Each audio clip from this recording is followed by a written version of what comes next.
Olsun. Ne oxuyursan? Nə mahnısı? Xudayar təslifi.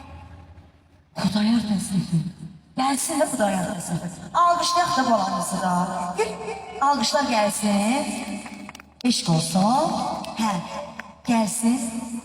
Hə.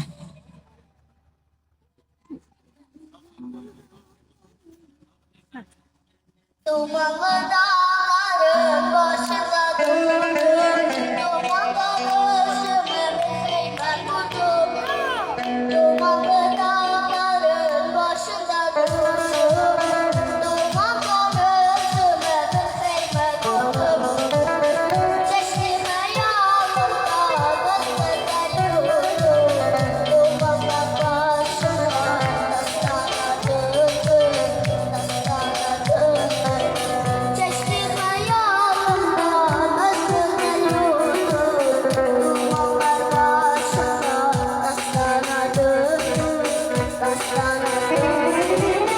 Deyirlər bülbül səmən yaxşıdır, insan sülaləsindən vətən yaxşıdır.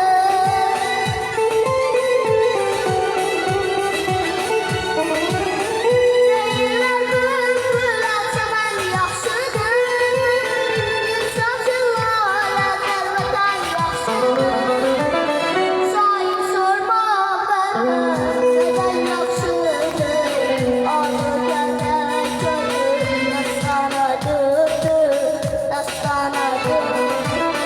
Sayın sorma bəndən nədən yaxşıdır, anı gəlmək gönül dastanadır, dastanadır. Alqışlayaq da gözəl balamızı, alqışlayaq.